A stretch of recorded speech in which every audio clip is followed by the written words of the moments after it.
Wicking Vicar is known for making high-quality, comfortable clerical shirts that make great gifts for pastors. But did you know Wicking Vicar also has great gifts for your little Lutherans? Just in time for Advent, you can get a wooden Advent wreath playset to help kids learn about Christ's incarnation. You can also pick up a wooden baptismal candle playset to celebrate your kid's baptismal birthday and teach them to sing, "God's own child, I gladly say it, I am baptized into Christ." Visit wickingvicar.com to see these gifts. That's wickingvicar.com.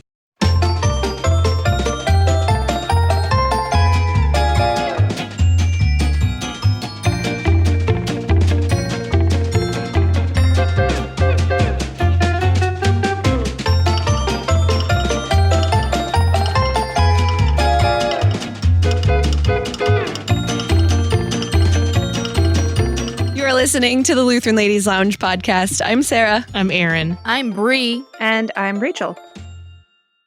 It's Thanksgiving time, and we have a hymn sing with Sarah today. It's been a while, I feel like. I don't remember what the last one was. Yes. Yeah. And so today we're going to be talking about Thanksgiving hymns, which is kind of funny. Thanksgiving hymns have never really been like my favorite section of the hymnal, which sounds kind of bad. Like, oh, I don't like giving thanks. We finally found it. Yeah, it's about time. Finally found. I'm not thankful for anything. Right. Like, that Sarah doesn't love all of them. I hate being thankful. And I'm just going to put it out there, Sarah. You and I are going to have to agree to disagree on this because I love me some Thanksgiving hymns. So I'm so glad that you're tackling this topic in spite of your own self. Well, I think part of it is just that I don't love a lot of the tunes. And so I'm just kind of like, I don't get excited about singing them. The texts are great. Just like, they're kind of apathetic about the tunes. But now that I've studied them, I do feel somewhat mostly differently about most of them. So you can respect them even if you don't love them. Well, I suppose that's a start. You're willing to treat them with dignity, but not respect. I have a much greater respect for them, and I understand why people love them so much. Let's put it that way. Baby steps. We'll take it. And there are some very interesting stories, too. I think, anyway, I'm going to get into the weeds. So these obviously are a lot about thanking God for our first article gifts. A lot of these, back up a little bit. I had a conversation with Philip Magnus because he is our cantor, and I know from a previous conversation with him that Thanksgiving hymns are also like some of his favorites too. So I asked him, I was like, which ones do you like? And what are your opinions about it? And he had this like super long email to me, which was awesome. I knew he would like be all over this. And one thing he did point out, and that then maybe one reason why sometimes I'm like, I don't know if I love these. Some of them, maybe not specifically the 4 that we have in our hymnal, some of them are just very generally theistic. Like there's not a whole lot of Jesus in a lot of them just because of how they were written.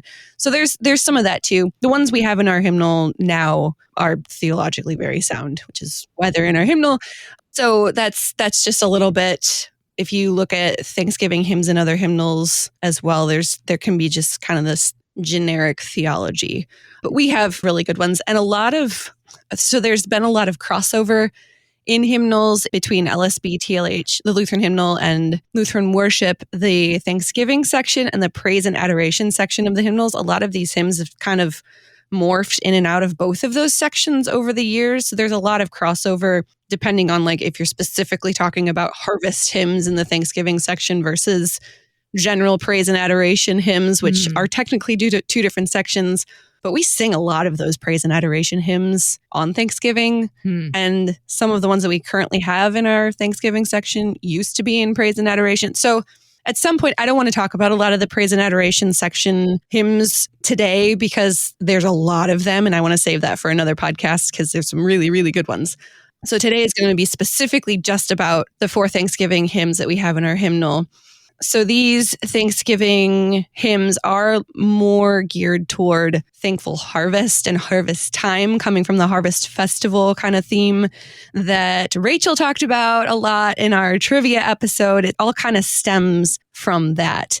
And we know that Thanksgiving itself has some interesting cultural and theological roots, specifically in America, stemming from the Puritan tradition. And now it's a national holiday that may or may not even have to do anything with God, depending on who you're talking to. there's just a lot of stuff surrounding it. And I was going to put a lot of like trivia history in this episode, but when I was researching it, I realized that Rachel was doing her trivia episode. So if you haven't listened to this, I stole all the good trivia. I'm sorry.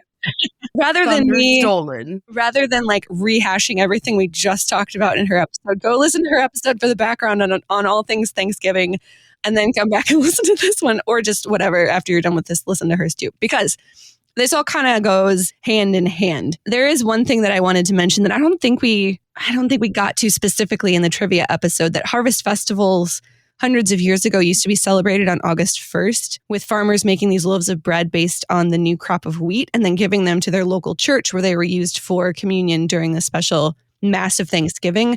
And that actually ended when Henry VIII broke from the Catholic Church. And then it moved to the end of the harvest season when it was celebrated with this big harvest supper meal on Michaelmas, where they would eat a stuffed goose and vegetables. And the whole reason I even started researching this was because I found this quote from Benjamin Kaloji in his commentary on Lutheran Service Book 892 in the Lutheran Service Book Hymnal Companion. And he says, harvest festivals viewed skeptically because of their dual Roman Catholic and latent pagan tendencies suffered a decline after the English Reformation, only to be revived in the 1840s when Robert Hawker, vicar of Morwenstow in Cornwall, instituted a harvest home, quote unquote, festival in which the parishioners decorated the church and altar with first fruits of their harvest. Employers thanked their workers, and all who depended on the land for their living things were able to offer thanks to God. So that's actually what sent me down this whole rabbit hole of like. Of course, a lot of that history is specific to England. That yes. if you're looking at people observing these harvest festivals in Germany or Italy or wherever, you're going to have different dates and traditions there too. Yep. But yeah, a lot of cool stuff surrounding harvest. And I'm glad you mentioned Michaelmas. Please, let's do an episode on Michaelmas at some point. Mm-hmm. Yes. Because yes, we should. That's a great idea. It's like the fourth bookend of the church year that we never talk about. Yeah. We'll have to put that on the calendar for next year. Maybe around Michaelmas. Yeah. Michaelmas episode. So I think one of the reasons that Ben Kaloji specifically focuses on England is just the fact that a lot of our Thanksgiving hymns just come from the Anglican tradition. So a lot of them are based in Anglican English hymnody. So that's that connection. So in our Lutheran Service Book, we only have 4 harvest and Thanksgiving hymns. And I might throw in a couple praise and adoration hymns by popular demand. But the 4 hymns we have in LSB are 892, Come Ye Thankful People Come, very popular one. 893, Sing to the Lord of Harvest. 894, For the Fruits of His Creation. And of course, 895, Now Thank We All Our God. Boom. So Lutheran worship also has 4, but they're not the same 4. They have Sing to the Lord of Harvest, We Praise You, O God, our Redeemer, Creator, which is in the praise and adoration section now. Come, you thankful people, come, and Lord to you, immortal praise, which I didn't look where that is now, if we still have it. Now Thank We All Our God was in the praise and adoration section in LW, now is in Harvest and Thanksgiving. So they just kind of all share. TLH has 9 Thanksgiving hymns. I know I haven't sung several of them. It always amazes me when I go back to TLH, and I think I used to sing a whole bunch of that hymns when I was a kid, and I really probably only sang a very small portion of that hymnal growing up. Journey of self-discovery. I know, right? Now Thank We All Our God is also in the worship and praise section in that hymnal as well. So it seems that it's newly in LSB, maybe just because out of tradition, we all just sing it on Thanksgiving anyway. There are lots of other hymns that would work for Thanksgiving, and I'm sure all of you ladies listening have your own separate lists of hymns that your churches do. I think every church has their own tradition of what hymns they sing for Thanksgiving. Practically the entire praise and adoration section would work if you wanted to make them work. Some of the more popular ones, How Can I Thank You, Lord? Evening and Morning, Gracious God, You Send Great Blessings. I know that's a popular one. We Praise You, O God, our Redeemer, Creator. We just mentioned that one. Praise and Thanksgiving, which I will come back to. Praise my soul, the King of Heaven. Voices raised to you we offer. Joyful, joyful, we adore thee. Christ has made the sure foundation. So those would also work well. Those came up in the poll. Can I add one more? I love on Thanksgiving. I love Great is Thy Faithfulness. And it explicitly mentions summer and winter and springtime and harvest. Yeah. Right. So that one's a really great one to sing on Thanksgiving. That is a good one. I like that. I love that word. Yes. So as usual, I did do a poll in the ladies' lounge, and I strongly encouraged everyone to add their own since we do only have 4 specifically in our hymnal. I was curious what other hymns people really loved doing. And there was a long list of other ones and some stories about why people chose them. So that was fun. If you haven't voted in that poll, it's still there. We can try to link that in the show notes if you feel like going and voting or just reading about them. So in first place, absolutely not surprised at all. Now Thank We All Our God, Lutheran Service Book 895 with like 40% of the vote. Obviously popular. Second place, Come Ye Thankful People Come, Lutheran Service Book 892. In a very, very distant third place, Sing to the Lord of Harvest, which had I wrote these notes several days ago, but at that point it had 73 votes and first place had 345. So those top 2 are definitely the most popular. And then in fourth place from TLH, so the poll entry is from TLH, 568, We Praise Thee, O God, a Redeemer Creator, which also shows up in LSB as We Praise You, O God, our Redeemer Creator. So the rest of the votes went to some interesting ones. 826, Hark the Voice of Jesus Crying. It was listed from All God's People Sing, but it is an LSB, Praise and Thanksgiving. Some extra votes for Come Ye Thankful People Come, We Praise You, O God, for the Fruits of His Creation. All Praise to Thee, My God, This Night, which was one I hadn't thought of, but I like that one. We Plow the Fields and Scatter, which I don't believe is an actual hymn. Is that the one from Godspell? I think. I don't know. Somebody, I've never heard of it. So, Lord, to You immortal praise. Forgive us, Lord, for shallow thankfulness, which is an interesting choice for Thanksgiving. Let all things now living. Gracious God, You send great blessings. And then, of course, shout out to Emmy Wook, who added a poll option to choose all of them because she doesn't ever choose any. So thank you, Emmy. For today's purposes, since there's only 4 of these in LSB, I'm going to run you through all 4 of them, especially since they're all, except for one of them, Anglican. So there's not a ton of crazy history. There are some interesting stories, though. And as a bonus, there are a couple others tacked on at the end. And if you listen to Rachel's trivia, one of them does come directly out of there, but that's coming a little later. Just to give a little correction so we don't get actually in the comments. We Plow the Fields and Scatter is a German Lutheran hymn by Matthias Claudius from 1782. Oh, thank you for fact checking me. And it's a beautiful text. I love how you thought it was a Godspell. You're going, yeah. It's a beautiful text. You should look it up. Okay. And very harvesty. I will do that one. Ooh, okay. I just wanted to say, if you stick around till the end, you might hear a Brian Grzelewski OG Thanksgiving hymn. Yes! That's worth staying for. I was going to leave, but now I don't think I will. Right. You cannot leave. It's not allowed. So my usual commercial for the Lutheran Service Book Hymnal Companion, most of my research does come from that book, and Christmas is coming. So if you don't have one yet, make sure that's on your list. Maybe someone will buy it for you. Or buy it for your church so your church can have a copy and then everyone can look at the hymn of the day. Great idea. Let's start with Lutheran Service Book 892, Come Ye Thankful People Come, which is also in TLH and LW. This hymn was written by Henry Alford and first appeared in his Psalms and Hymns hymnal in 1844.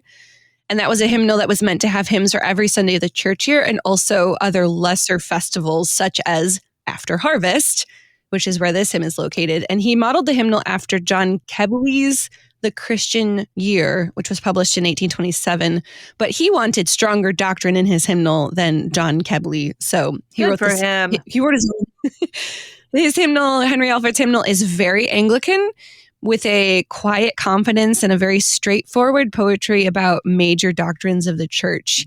And he was a fairly normal Anglican priest, like run of the mill, but he was a hymnologist and a prolific writer.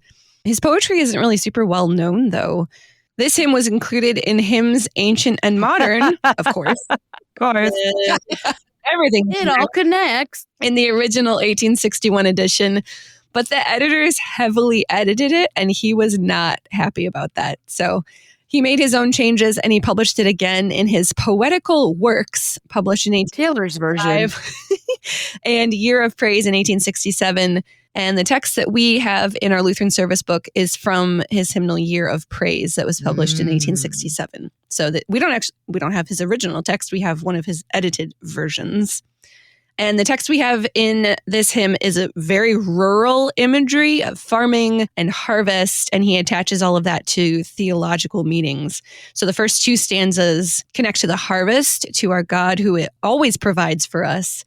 And the second two stanzas are eschatological, talking about the end times and preparing for Jesus to come again. So he compares this fleeting joy of harvest to the eternal joys of eternal life in Christ. And very reasonably, the tune for this is called St. George's Windsor, because the composer George Elvey was organist and choirmaster at St. George's Chapel, Windsor from 1835 to 1882. So this is a very straightforward Anglican harvest hymn. Mm-hmm. Good, solid choice. I like it. It is. And you know me, anything that has to do with gardening or harvesting, I'm like, bring it. Let's do it. Oh, this makes total sense now. I get it. Oh, why I like the harvest hymns? Yeah. It does. Very on brand. Now, Lutheran Service Book 893, Sing to the Lord of Harvest. So this hymn was written by John Mansell and first appeared in his Hymns of Love and Praise for the Church Year, published in 1866. Mansell was an Irish Anglican with a very strong Wesleyan flair, and he was interested in informality and emotionalism in hymnody and worship. It's a very interesting flair. His preface to his hymnal, Parish Musings, published in 1855, says, quote, "These hymns are practical, not theoretical, not the cold musings of the head of one at ease, but the warm gushings of the heart." I'm surprised that it's actually in a Lutheran hymnal, since it was written to be a warm gushing of the heart, because our hearts don't gush, dudes. We're Lutheran. I don't know what you're talking about. He wanted divine worship to be more joyful and fervent, and Anglican worship at this time was probably not like what we would think of as fervent. And it sounds like the complete opposite of our American Puritan beginnings. So I find that little tidbit very amusing. He even includes a versification of Song of Songs in Hymns of Love and Praise, set as a dialogue between Christ and, quote, his spouse, that shows the emotionalism of the book. So I bet his heart was really gushing in that one. I bet his heart was very, very gushing in that one. Warmly gushing. Warmly gushing. So Mansell was actually one of the most prolific Anglican hymn writers of the 19th century. I've never heard of him, so this is interesting. He wrote 11 volumes of poetry, plus more than 300 hymns published in several hymnals. So he's all over the place. But we have this hymn from him. The text of this hymn is indeed a joyful song of praise to God for his provisions in harvest time, specifically things farmers need for their crops to grow. And his third stanza is especially Christological and talks about these souls that Christ died to save. And the whole hymn references 1 Timothy 4, verses 4 through 5. For everything created by God is good, and nothing is to be rejected if it is received with thanksgiving, for it is made holy by the word of God in prayer. It also originally had a fourth stanza, which was a Trinitarian doxology, but we don't have that in LSB. We only have That's really strange. We usually do retain those. Services. Everyone needs to get home to eat. That's true. Thanksgiving hymns. We got to sing it and book it. Exactly. Yes. This tune that we have in LSB is actually a German tune, not an English tune. Wie lieblich ist der Maien, which means how lovely is May, and not a harvest tune. At all, actually. It was written by Johann Sturlein and originally used for the springtime hymn of that name by Martin Boehm, who lived 1557 to 1622, much earlier. It was originally for a secular love song, and the tune is slightly different than what we have in LSB, but it's the same tune. And it was originally matched with this text, Sing to the Lord of Harvest, by Edward Clammer, who was the music department head at CPH, who asked Healy Willen, who is one of my all-time favorite composers, to set the tune and text for choir, and Willen's octavo Sing to the Lord of Harvest for SATB, soprano, alto, tenor, bass, choir, and organ was published in 1954. I almost said 1554. He's not quite that old. It became like really popular and was arranged for a bunch of other arrangements with different singers and instrumentalists. And the setting we have in Lutheran Service Book is Keely Williams' arrangement. Really? So I have to go take another look at that.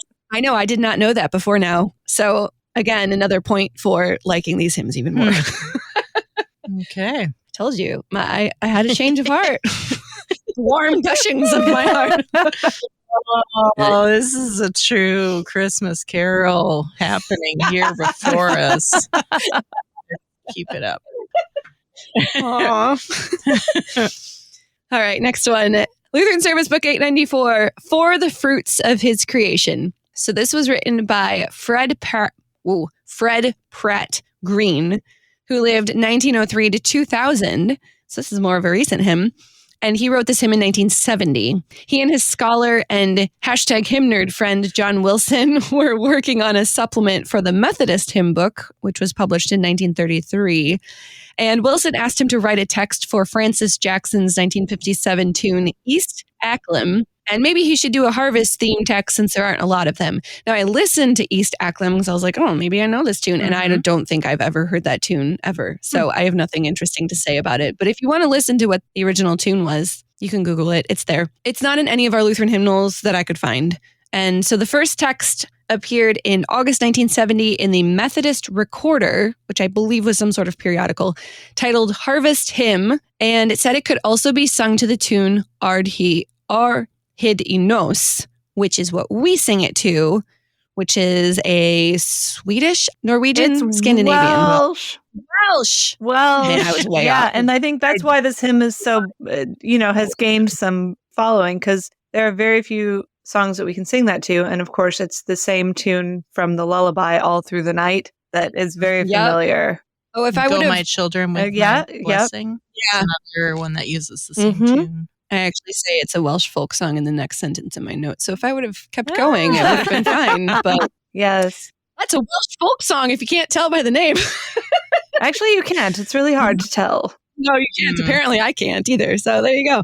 After it was published in the Methodist Recorder, Fred Pratt Green got 125 requests from people to use this hymn all over the British Isles. So it blew up quickly. By 1982, it was in 14 hymnals, including Lutheran Book of Worship in 1978. And that was the first Lutheran use that we have. The text was changed a bit for plurals and to make it less gendered, changing his creation to all creation, which is now the definitive version and what was used in LBW. But Hymnal Supplement 98 changed the wording back to the original his creation and the other older parts of the text. And that's the translation, or not translation, that's the version we have in Lutheran Service Book. So we have the gendered version, which I think is better anyway. So this text has a very Trinitarian flair, even though it's not really specifically mentioned. The first stanza talks about the works of God's creation and preservation. And the second stanza talks about acts of charity done in love for others, referencing Christ's words, I was hungry and you gave me something to eat, etc. And then the third stanza is about the Spirit's work pointing people to Christ. And then we end it all with a very hearty thanks be to God at the end, very appropriately. So Fred Pratt Green was another super prolific Anglican hymn writer with over 300 hymns, again, published in hymnals across denominations. And royalties from these hymns founded the Pratt Green Trust, which is this charitable body for furthering hymnody in church music. And because of all of these contributions to hymn writing, Queen Elizabeth II made him a member of the Order of the British Empire in 1995. Oh, pretty cool. That's cool. An OBE. Yeah. Good for him. I know. He's in good company there. Oh, I'm just going to pop in and say, and I'm shocked that you did not call it out, but we talked about the tune, but you did not discuss the fact that the setting is by your beloved Rafe Vaughan Williams. Is it?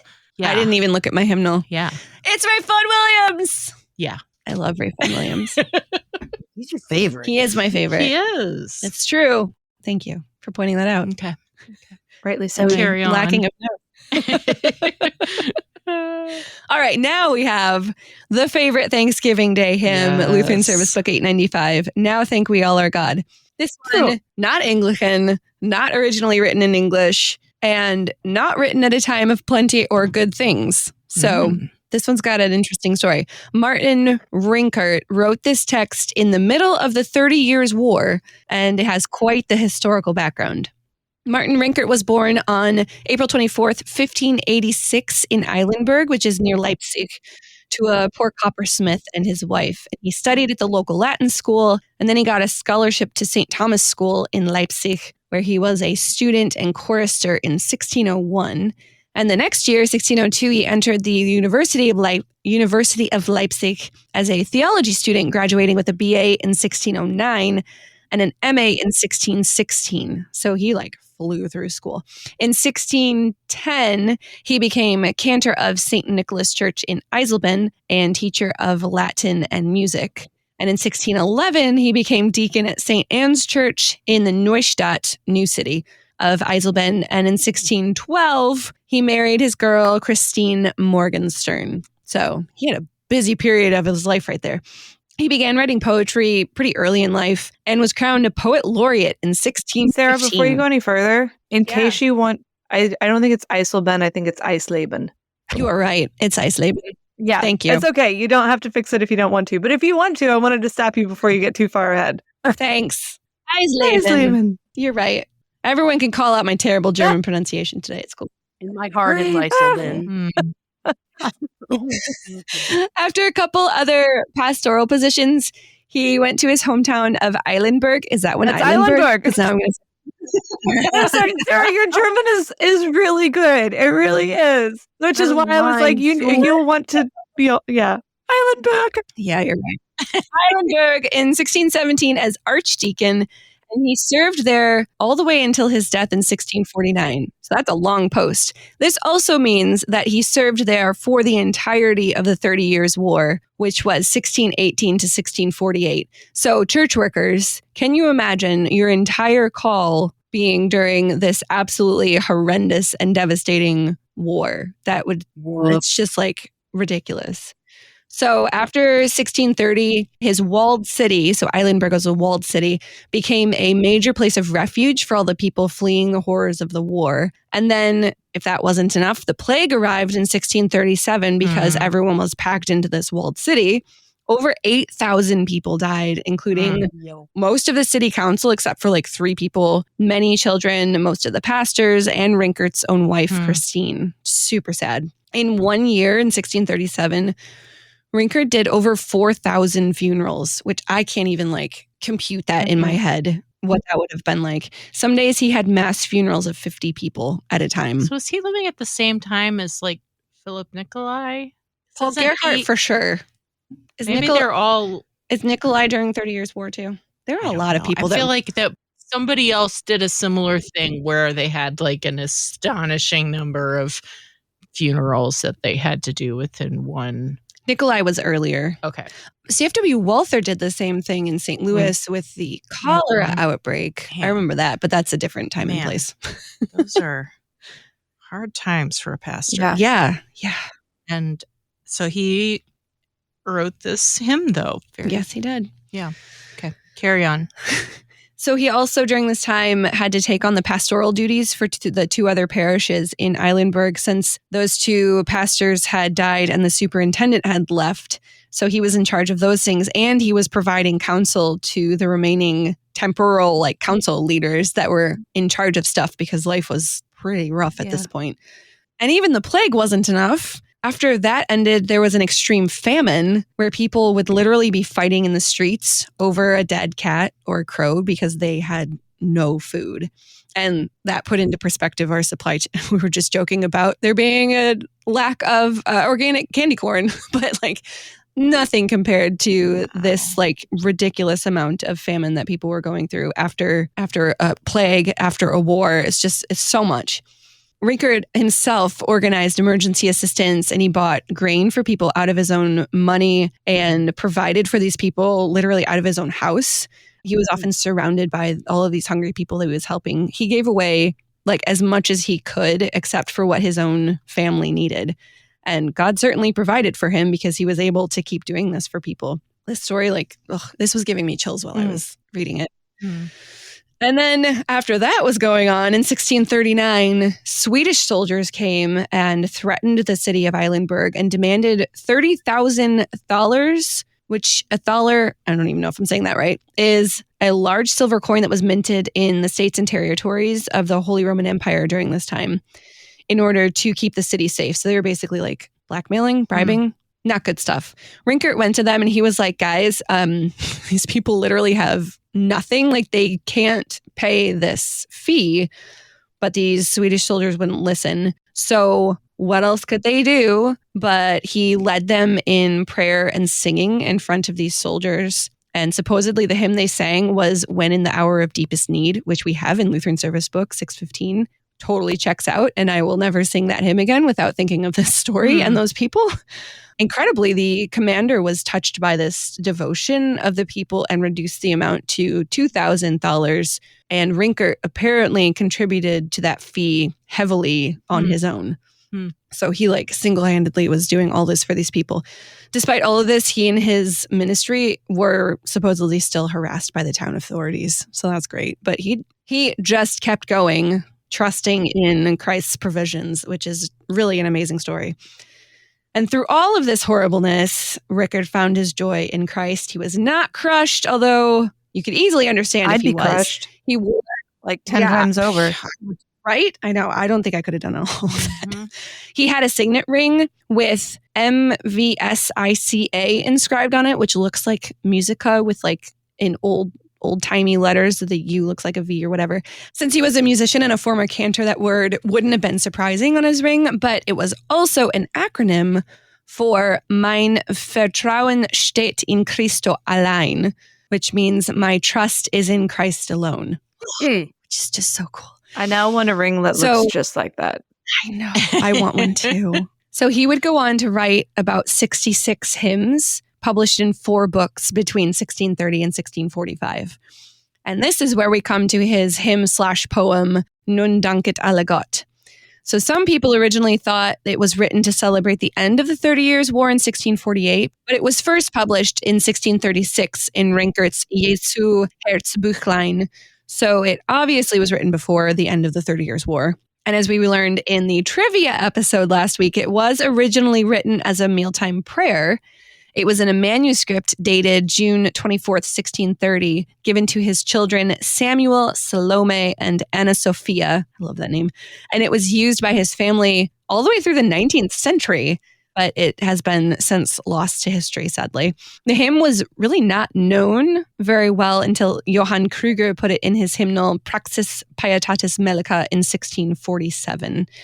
And from there, it spread to numerous other hymnals, and we have it in America for use at Thanksgiving every year. So this text is based on a passage from Ecclesiastes, quote, "And now bless the God of all, who in every way does great things, who exalts our days from birth and deals with us according to his mercy.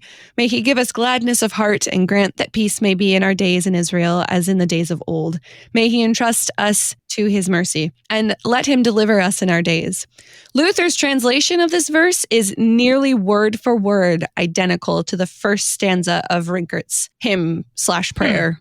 And the rest of the Ecclesiastes passage is paraphrased in stanza 2. And stanza 3 is a good old doxological stanza because we like those. Our English version was translated by none other than Catherine Winkworth, of course. Yeah. Catherine. And first appeared in her Lyrica Germanica second volume, The Christian Life, which was published in 1858. The tune was likely written by Rinkert, but it also could have been written by Johann Krüger for his hymnal. It was unattributed to anyone until the 1656 version of Krüger's Praxis Pietatis Melica, and that hymnal has it by Krüger. But regardless of who wrote it, it fits wonderfully and sings like a prayer anyway. So I love that hymn a lot more now than I did before I wrote all these notes. I did not even know it until I did the research for that trivia challenge that it was written as a table prayer, but I will tell you that it is our family tradition to sing the first verse as part of our Thanksgiving grace before the meal. And it is really, really lovely to just have the whole, like we often sing the doxology as a table prayer, but Now Thank We All Our God is such a marvelous table prayer.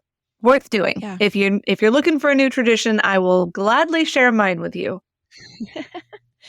And thinking about the fact that that hymn was written during the 30 Years' War, and the same thing with like Gerhardt's hymns, that all of these hymns that are just so beautiful and very emotionally compelling were written at a time that was just like these people were living through horrible times. And we have all of this beautiful hymnody. It's just like a testament to the faith of these people and God's provisions. And I love it.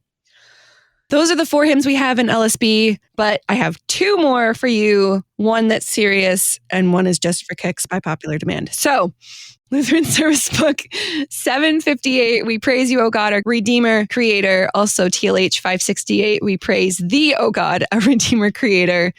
And this was number 4 on the poll too, so that's partially why we have to talk about it. It's a very popular one.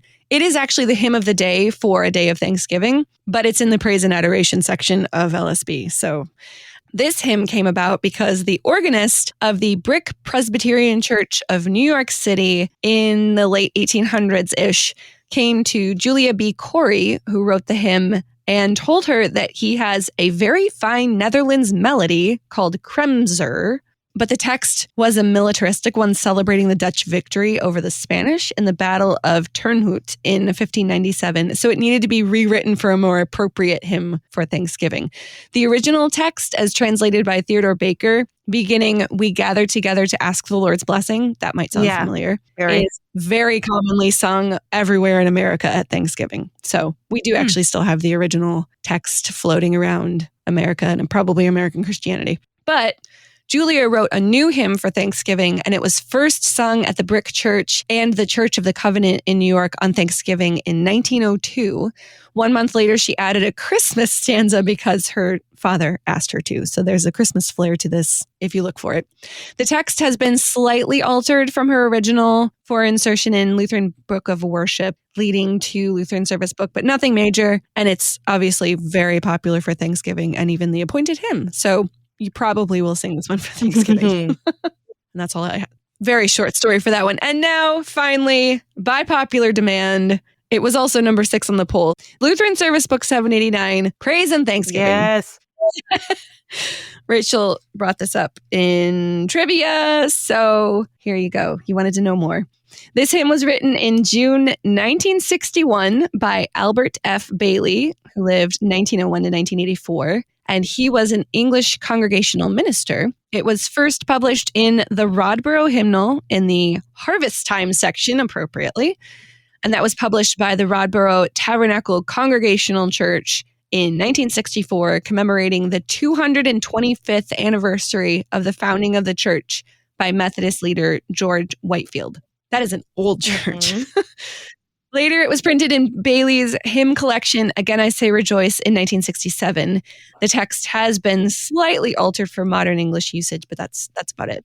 We can connect the text to Psalm 107, plus the ending of the explanation of the first article of the Creed, where we are to, quote, thank and praise, serve and obey him. So we can connect this to our Lutheran confessions and our confessions that say that obedience and service to our neighbor are the fruits of our faith. So that's the text. The tune, which is the reason it came up in the trivia episode, is Bunasan, which is named after a village called Bunasan in the southwest peninsula of the Isle of Mull of the west coast of Scotland. This tune was first called this in 1927 edition of the Presbyterian hymnal Church Hymnary, although we don't know why it was labeled that. It just happened to be the tune for that. It is definitely a Scottish folk tune from an unknown composer, as are most folk tunes, of course. First from Lachlan McAbean's, I love that name, The Songs of Hymns of the Scottish Highlands with Translations and Music, published in 1888. This melody was published for the first time in this book, along with 24 others with no mention of where it came from. Also not unusual for a folk tune.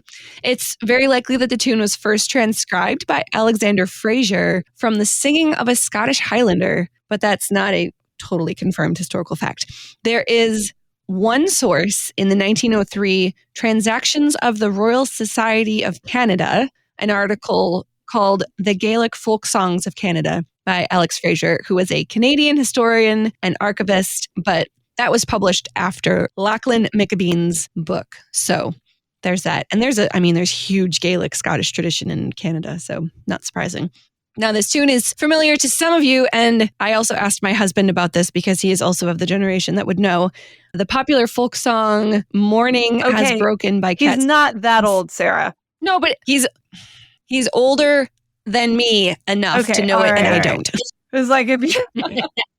I am not insinuating old age in any of this. I am only saying that I don't know it. Okay, all right. I have heard this is a very specific age group of people, and I am not included in that. And he is. And you can find it on YouTube if you don't know it. I have never heard it. So that text was written in 1931 by Eleanor Farjeon, who is an eclectic children's author in Britain. And it's actually in 88 hymnals, mostly Anglican and Reformed denominations, no LCMS hymnals. So it's really not that uncommon of a hymn/song. I just have never heard it. There you go. Something I did learn from this is that we need more Lutheran hymn writers to write some Thanksgiving hymns. I mean, the ones we have are great, don't get me wrong, but like we need some contemporary Lutheran hymn writers to write some good hymns for whatever next hymnal supplement comes out, because there probably will be one eventually. I also do have a new respect for these Thanksgiving hymns, and I will sing them with much more gusto on Thanksgiving. You're welcome. Because, I mean, it is a good and right and salutary thing to focus on God's gifts and blessings and all of these first article gifts. And I am big on thanking God for our first article gifts. So, amen. And I mean, we only do it once a year. And we only do it once a year. So it's hard to burn out on them. That is true. So might as well jump in to these wonderful Thanksgiving hymns. So finally, ladies, I didn't prep you for this, but hopefully you knew it was coming. Do you have a favorite Thanksgiving hymn? I would say that mine are solidly in the which ones are they? The 780s. Hang on, I got. Aaron's the one that has the hymnal in the studio. I don't even. I know. I brought my hymnal. I was not there. Ready. Wait, I have one. The studio hymnal. Look at that. 892. There we are. Mine are definitely the 892 and 895. Those are my two favorite Thanksgiving hymns. The others are fine, but those are the ones that I can sing large chunks of them by memory often do on Thanksgiving. Yes, that is true. Like, you know, especially if for whatever reason one of them was not sung in the service that I went to, because there are a few choices. Yeah. So if they somehow leave out one of them, then I'm like, oh, that's no good. We're going to have to sing that on the way home. Yeah, the Come You Thankful People Come is excellent. I always enjoyed as a kid the whole first the blade and then the ear, then the full corn shall appear. Visual. This one has a lot of good images in it. So it's a very visual hymn. Yes. Yeah. So what about you guys? Well, I've already sort of spoiled my own answer here. I mean, we all know that I love Now Thank We All Our God belted at the top of my lungs, and not too slowly either, because that stuffing is getting cold. Unless you already have cold stuffing. I did verify that, by the way. Sorry, continue. Okay. Unless you're at Serenades, when you can do all three verses in a largamente, then you're fine, because the stuffing's going to be waiting for you. However, I do love Now Thank We All Our God. I love the imagery, especially the second half of that first verse, who from our mother's arms has blessed us on our way with countless gifts of love and still is ours today. Just like that is Thanksgiving for me, is singing that song together with people. Even though I'm already hungry for the food, I think I like that even more. The other one, and again, I spoiled this too, is Great Is Thy Faithfulness. I love singing it at Thanksgiving because of the mention of the harvest, but it's a really, really good song for me to sing at the end of November because I don't like the darkness. So as we start to make that descent toward the solstice, to be reminded that there is no shadow of turning with him, that he doesn't change, that he'll give us strength for today and bright hope for tomorrow, not dark hope, bright hope. So that if I have this song sort of like swirling through my brain as we go through those dark days in December, then that is always a good thing. So yeah, I really, really, really love Great Is Thy Faithfulness, even though it isn't technically a Thanksgiving hymn, but we can always. I like it. Yeah. Yeah. I should also clarify before, sorry, Brie. I mentioned that We Praise You, O God, a Redeemer Creator was in the praise and adoration section of the hymnal. It's not. It's in the stewardship I know. section I of had the to go hymnal. looking for it when I was helping with worship planning. I'm like, I know there's this other Thanksgiving hymn and I can't find it. And there it is. Okay. Yeah. Interesting twist. Yeah. Okay. Sorry, Brie, go ahead. No, it's fine. I definitely don't know farm stuff, and so harvest hymns are not really the thing for me. Although I will say that whenever I sing LSB 895, Now Thank We All Our God, I like a dog have a Pavlovian reaction and I smell turkey in my nose area. And like that, like it's time, like that's how we know. But on a serious note, I think I'm definitely more in like the praise and adoration camp. And I know this hasn't been mentioned, I don't think, but I did want to give a special shout out to LSB 941. Excellent choice. I don't have to look it up. I know which one you're talking about. Yup. So my husband made me hip to this hymn. He's a big fan of Gustav Holst. Yes. And I just know that when we sang it during IC Chapel, it was one of my very favorite things to do. We praise thee and acknowledge thee. Yes. That's right. Good. I also Holst. have another hymn. It's not an official hymn yet. And I know, Sarah, that you said we need some more LCMS hymn writers. Modern hymns. To write Thanksgiving hymns. And I hope that you will indulge me for just about, 6 verses. Ooh. I wrote a true Lutheran hymn then. For all. Yeah, it is a true LCMS hymn. And so may I perform it for you all? Please. This moment we've been waiting for. Okay, the hymn is called Jesus is the Best, a hymn for Thanksgiving. I love it already. Okay. Jesus is the best. It's by his blood he saved me. Now let's thank God for all the things, and please pass the gravy. Jesus is the best. He protects me from all the haters. Now let's thank God for all things, and please pass the taters. Yes. Jesus is the best, and he makes my heart clean. Let's thank God for all the things. Now, please pass the green beans. Didn't expect that one. So there's this interactive bridge. So if you want to shout out just things you're thankful for the next couple of seconds, that's fine. So here's the bridge. Ready?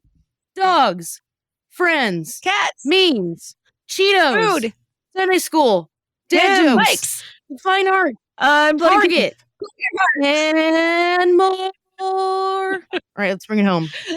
Jesus is the best, and you know the reasons why. Let's thank God for all things. Now, please pass the pumpkin pie. Yes. Okay. Jesus is the best. To him our life is due. Let's thank God for all the things and take a post-feast snooze. Oh, you didn't have a stuffing verse. I thought there were 6 verses. I don't think there were 6 verses. Was it 5 plus the bridge? Because the bridge might have counted. 5 there we go. Plus the bridge. Right. There it is. 2 weeks ago, I thought I was 26. Yeah. Like, what do you want from me? Like, no numbers. Brie, you just set my mind to rest on a point that I was kind of anxious about, because Sarah was saying we need more Thanksgiving hymns, and I was thinking to myself, yes, but there are no more people who know about the farming stuff. Like, it's not like harvest. We don't know. We don't know harvest. Harvest is something done by machines like 1,000 miles away. But you have restored my faith in our ability to write Thanksgiving hymns that have nothing to do with combine harvesters. We know food. Correct. We all break wishbones on Thanksgiving. That's true. I have hope now. Thank you. No, you're welcome. I mean, whatever. What? That was awesome, Brie. Thanks. Jesus I'm going to have that stuck best. in my head for the next 3 weeks. Yep. So I'm going to also, just to close this out, I'm going to do something I don't think I ever do on these hymn podcasts. I'm going to tell you what my favorite one is, which never happens. Oh my goodness. I know. I'm just about to and it's not one all over my computer right now. Whew. Yeah. So I'm not even sure anybody will sing it on Thanksgiving, but it's one of my newer favorites. Voices Raised to You We Offer. It is in the praise and adoration section, so it's not technically like specifically Harvest Hymn, but it's a newer hymn. Like the author and the composer are both probably still alive. So, but it's a wonderful hymn about singing and tuning our hearts to sing his praise. It's beautiful. So when I do the praise and adoration hymn podcast at some point, eventually, we can talk about that one, but that one's mine, and it's very Trinitarian. Yes. All right. We love a good Trinitarian hymn, don't we? We do. It's true. This was super fun, and I would love to know other people's favorite Thanksgiving hymns, or if you like Bree's hymn the best, because obviously. Join our Facebook group. Let us know what you think. Sarah, can I mention something since it's almost Christmas shopping season? You know, you're always telling people to put the Lutheran Service Book, companion to the hymnals, on their Christmas list, and nobody ever does because it's $199.99. I know. CPH has a new volume out called Eternal Anthems, The Story Behind Your Favorite Hymns, which you can get for $16.99 plus shipping and handling. Yep. So I just want to mention that because that is actually within my budget, and I think other people who are hymn nerds out there might be interested to know too. So that's a very good point. Yes. Eternal Anthems, the story behind your favorite hymns. Yes, that has snippets from the Hymnal Companion. It's a little smaller book, but yes, very solid choice. If you want a beautiful, informative, affordable, all beautiful words. Love it. Sorry to interrupt you. You may now resume. No, it's okay. Tell us what hymns you love in our Facebook group, the Lutheran Ladies Lounge, or follow us on Instagram at Lutheran Ladies Lounge. We'll share some more content this week about Thanksgiving hymnody. I don't know. I got to try to record one of these too. We'll see if that happens. You can get Lutheran Ladies Lounge in your inbox if you like getting email from us, or if you're not on social and you want to still stay connected and see all the sneak peeks we put in the emails that we don't put anywhere else. You can sign up for that using the link in the show notes for this episode, or you can send an email to lutheranladies@kfuo.org. You can find all of our podcasts at kfuo.org/Lutheran Ladies Lounge, or on your favorite podcasting app, or on the KFUO radio app. You're listening to the Lutheran Ladies Lounge podcast. I'm Sarah. I'm Erin. I'm thanking God for all things. Now please pass the taters. Amen.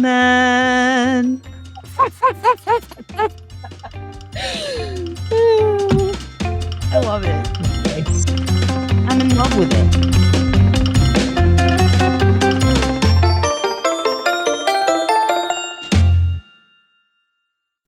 Now thank we all our God, with hearts and hands and voices, who wondrous things has done, in whom this world rejoices, who from our mother's arms has blessed us on our way. With countless gifts of love, and still is ours today. KFUO Radio and the Lutheran Ladies Lounge podcast are underwritten in part by Wicking Vicar. Visit them online at wickingvicar.com. Views and opinions expressed on the Lutheran Ladies Lounge podcast may not represent the official position of the management or ownership of KFUO Radio, the Lutheran Church Missouri Synod. The Lutheran Ladies Lounge is produced by KFUO Radio and available at kfuo.org or wherever you get your podcasts. Don't forget to hit that subscribe button and leave a review for us too. If you love the Lutheran Ladies Lounge podcast, consider financially supporting our producer, KFUO Radio, so we can keep doing what we do. Find out how at kfuo.org/give.